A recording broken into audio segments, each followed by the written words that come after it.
Welcome class to GBMT 1009, week 10.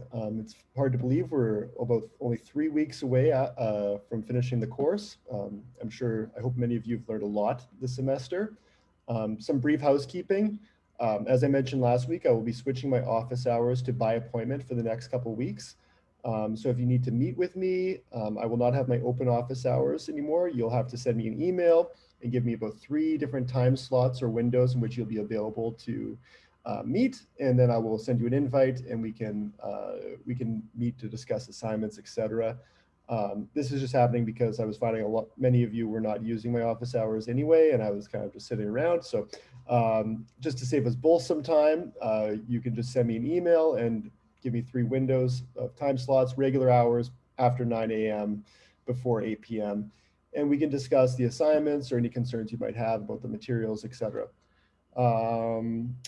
Okay, so today we're going to talk about a subject that is very near and dear to me, and that is the EU and Brexit. I have worked on a variety of research projects on the European Union as an assistant to distinguished research professor Stephen Gill, who's an expert on the EU at York University. So I work on the EU also in my own research and my own dissertation work. So if you have any questions about the European Union, you feel free to throw them my way. But without further ado, let's get started. So the agenda today, we have a lot to talk about. I will try not to burden you with too many dates, but there are some that I'll need to mention when we look to the background of the European Union. I will talk about the European Union as it exists today, as well as the recent exit of the UK from the EU, and the various implications of the UK's exit from the EU after 2016 with the Brexit vote, the referendum. We'll talk about the future of the European Union and finish with some discussion on the upcoming assignment, which is due in a few weeks. Mostly giving similar advice that I've given most of the semester regarding your written assignments, and that is to use the course materials, use the vocabulary that we discuss in the course to show me that you have been following the materials and doing the readings. So that's something you want to keep in mind when you're working on any of your assignments, is to show me that you understand and the course materials, using the vocabulary as much as possible, discussing key concepts, just showing me that you've been paying attention to the course and not just doing these assignments kind of last minute right before they're due. So we will talk about the various crises facing the EU, including the rise of authoritarianism and populism, which has really contributed to Brexit as well. So without further ado, so when we think about the European Union, it is not an understatement that this is the most integrated international organization in the world. We've talked a lot about major international organizations such as the UN and the WTO, and they ask a lot from their member states. None asks as much as the European Union. And similarly, no regional organization asks as much from their members as the European Union. At its heart, the EU challenges what geopolitics can be by changing the rules of sovereignty and redefining what it means to be an independent country or nation state in the 21st century. Sovereignty being the thing that allows countries to be a country, right? Its ability to pass laws, enforce these laws on its own territories and people. So when you cross the bridge from Barrie to Buffalo, from the Canada to the United States, you will see 3 flags: a US flag, a UN flag, and a Canadian flag. And when you drive across the Peace Bridge from the US into Canada, the laws, rules, enforcement is under the jurisdiction of a sovereign Canada. So when you enter and exit each of these territories, you're entering a new sovereign nation state that has its own ability to pass laws, etc., on its own citizens and within its own territory. The EU is slightly different. When you cross borders from state to state within the EU, for example, from Italy to France, these states are still under a shared supranational political body, which is called the European Union, which creates laws, regulations, and authorities that transcend the borders of the nation state. Naturally, this then changes our understanding of sovereignty and nation states as a whole, right? Despite the EU asking a lot from its members, it's also created lots of wealth and benefits for member countries over the last few decades. Um, Freedom of movement and opportunities awarded to EU members was viewed as by the states within the European Union as a worthy trade for some of their political sovereignty, right? Um, However, things have changed in recent years from the day in which the EU was viewed as a model for regional organizations globally. Um, Today, it's facing lots of criticism from within that's threatening the long-term survival of this institution of the European Union. So as we can see, some of the optimism about the European Union as a whole has kind of faded in recent years due to these kind of recurring crises that are impacting the European Union. I'm sure many of you are following the recent news with the euro reaching parity with the US dollar, which is a sign of a weakening euro. It's moving downward, which is a big shift from its previous strength, right? Okay, so there's 27 members. Before the UK left the European Union, there was 28, but now there's 27. And it stretches from the bottom there, from Portugal, you see here, closer to North Africa, all the way up to the Arctic Circle, and to the east on the border with Russia and Ukraine, right? So it's a vast territory. Some states in Europe have also opted not to join the European Union, namely Norway, due to I'm just going to shrink my screen here a little bit so you can clearly see all the slides and not so much of my face. So in Norway, there has been kind of rural-urban divides that prevented Norway from wanting to enter the European Union. Norway has a rural fishing community that does not agree with many of the EU policies regarding fishing and specifically whaling. Moreover, Norway is a very rich state and is not incentivized to join the European Union due to their relative strength and small population. There's also Switzerland, a long neutral state, and they've been very skeptical about joining any international organization. It was even difficult to get them to join the United Nations. Switzerland is made up of smaller states or cantons. There are about 26 of them, and each of them have a large amount of power within the Swiss system. And these EU cantons are very EU skeptical. Again, Switzerland is also very wealthy and is not dependent on any international organization. So that's another reason it doesn't wish to join. Serbia is also not a member state, but will likely become a member. Neither is Kosovo. Kosovo being and its recognition of its legitimacy has been an issue for some member states. Iceland is also not a member of the European Union.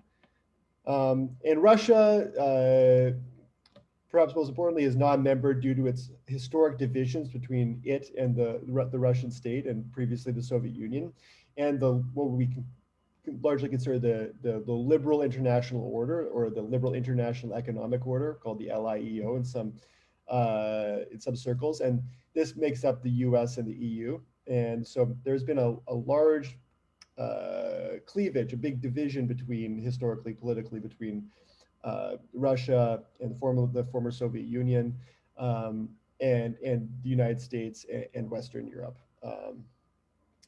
This is difficult, as we can see, because Ukraine is or I should say, Ukraine has been trying to join the European Union in recent years, and especially within the specific context of the recent conflict in Ukraine.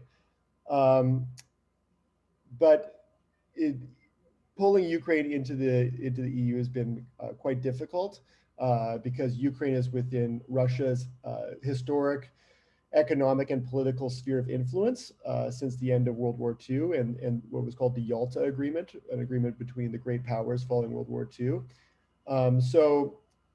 Ukraine shifting towards the West is a challenge to the national security interests of Russia, especially if they join NATO as well. So that's been a large reason why Ukraine's been such a sticky issue. So that's a quick overview of the members. I'd recommend looking at the map and familiarizing yourself with all the nation states within the EU. It's a good piece of knowledge to have for all your future endeavors to know which states are in the European Union, especially if you're planning on going into the field of global business, right? So it's good to know these jurisdictions and the geography. So I'd recommend taking a close look at that map and the years in which each member state has joined. Sometimes the discussion about the EU, one of the largest kind of discussions about the EU is about what was called widening and deepening. So widening means widening the EU to include more member states, and deepening is usually meant to increase the intensity of regional integration. So widening and deepening are these two major debates that are also very important to the EU, right? Okay, so now some history of the European Union. The EU, or European Union, I'm going back and forth between calling them both, but the EU, like many organizations we have discussed, comes out of the Second World War. Much like the UN and the organizations that preceded the WTO, the EU comes out of a history of war, which in the mid to early 20th century hit a peak where millions of people from major European states are lost. Not to mention a great amount of destruction to the infrastructure and wealth and resources used during the war effort. So World War II in the early to mid 20th century for Europe was a catastrophic time, right? The Second World War differed from previous territorial wars fought inch by inch over land by armies. Instead, World War II was the first major war that made up of largely bombing campaigns, where now major cities within the European Union and their civilian populations became targets for massive aerial bombing campaigns.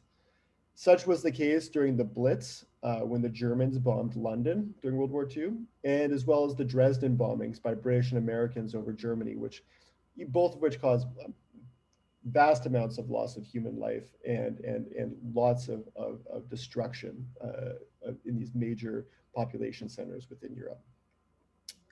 So the countries looked around after World War II, looked to each other and saw a terrain of broken societies and states that spent both blood and treasure on two world wars within such a short time span. Major countries, including the United Kingdom, France, Germany, Italy, Belgium, Netherlands, lost so much of their industry and infrastructure due to bombings. And the larger war itself, right? So politicians in these states realized that they needed to recover economically very quickly to prevent the political anxieties that produced both fascism and at the time the other great fear, which was communist revolution. So they needed to work more effectively together and build a framework of integration and trust in order to prevent another massive world war, one which would also be incredibly destructive due to the advances in nuclear weapons technology during World War II. So there was a huge demand to rebuild and prevent that kind of similar destruction from affecting these societies once again. So this starts with two very unlikely countries, France and West Germany. West Germany split from the Soviet state East Germany. But at the time it was West Germany and France, which sought to create a common market for two important goods. Goods that were very crucial to rebuilding European societies. So this was steel, which was used for rebuilding, and coal, which was used for energy and transportation. They decided to create a common market between the two countries for these two goods specifically. A group of countries with no tariffs or taxes on these goods within these countries. By 1950, these states recognized the success of this system, so they decided to expand this market to the states of Italy, Belgium, Luxembourg, and Netherlands, and opted for them to join the Union as well. This led to the creation of the European Coal and Steel Community. And it worked so well that it was expanded under the Treaty of Rome, which allowed for more free trade for items beyond coal and steel. So the Treaty of Rome was signed in 1957, and it was the beginning of the European Union. At this time, it went by the European Economic Community. The European Community then eventually became the European Union. But in 1957, they make the European Economic Community and quickly began expanding integration, realizing that economic integration required greater social and political integration as well, not to mention institutions to facilitate such integration and enforce the rules of this new order. So here we go. Like I said, this is again the notes of what I just said. I kind of skipped a slide there, but we'll move on. So here we go. The Treaty of Rome, again, quickly expand integration. The need for political and economic integration to follow, for social and political integration was required in order to expand economic integration, right? So there's 4 fundamental freedoms of the European Union. Everything the EU does is built around these 4 freedoms. The freedom of movement of goods, the freedom of movement of capital, the freedom of movement of services, and the freedom of movement of people. Originally, the freedom of movement of people was designed to allow goods to be moved, trucks, etc. However, it's expanded to allow people to move freely from one country to another.